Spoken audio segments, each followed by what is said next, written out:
Believe it or not, the title of this video is not clickbait. It is a real thing.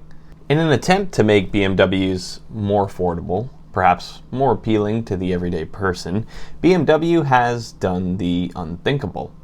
BMW just announced that they intend on offering drivers in the UK the luxury of heated seats for the low cost of a monthly paid subscription that'll run roughly 10 euros per month, which translates to about 12 USD. Don't pay it? Well, no problem then. You just won't have that luxury anymore. That's right, even though the components are built into the cars themselves, BMW can just shut them off at will. I mean, what's next, right? I won't be able to connect my phone to Bluetooth unless I pay a subscription.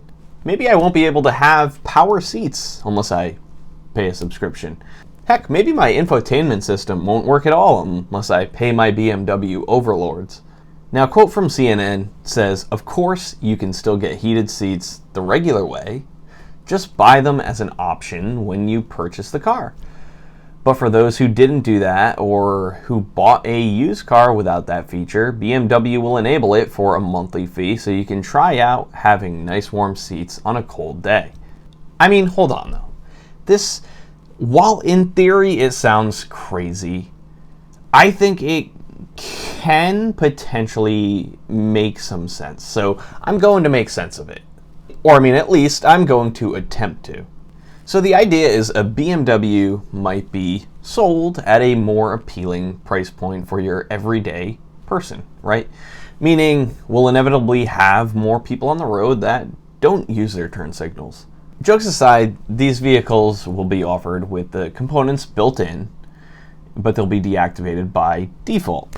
So you can either pay the subscription or you can have them included as on by default. In other words, you paid for the option.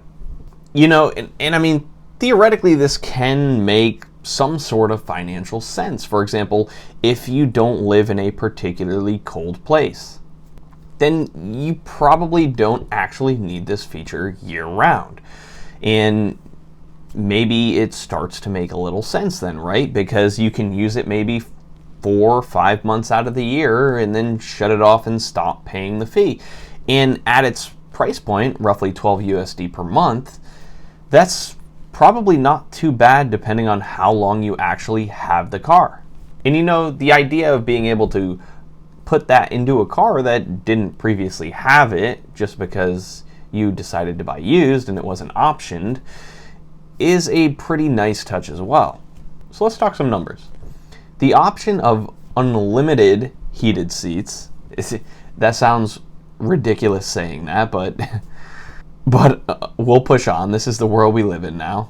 Anyhow, it runs about $415 and they'll be on permanently. And this might be a little compelling if, for example, you own the car for probably at least 5 years or more than 5 years. And then assuming you would, either pay in full that price or you would use a subscription model, the 5-year mark, give or take, is where those prices start to line up. Now, if it was a little bit more than 5 years and you were still doing the monthly subscription, that's where you would start to lose money.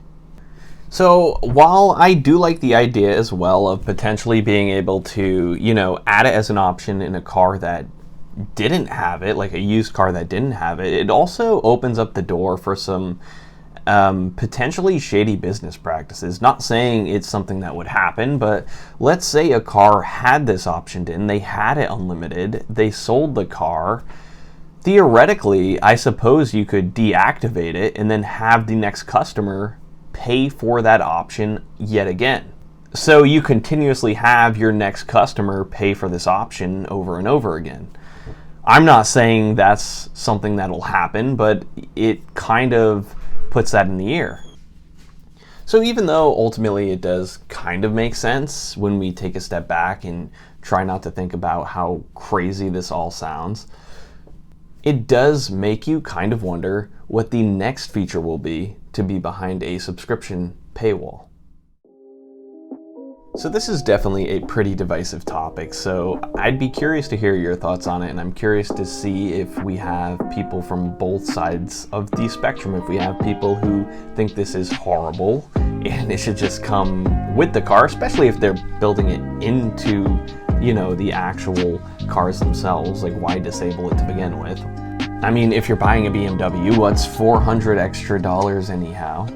Or if you think this is actually a good idea. Whichever side of the fence you're on, leave it in the comments. If you liked the video, give it a thumbs up, share it, and if you're new to the channel, it would mean a ton if you would subscribe.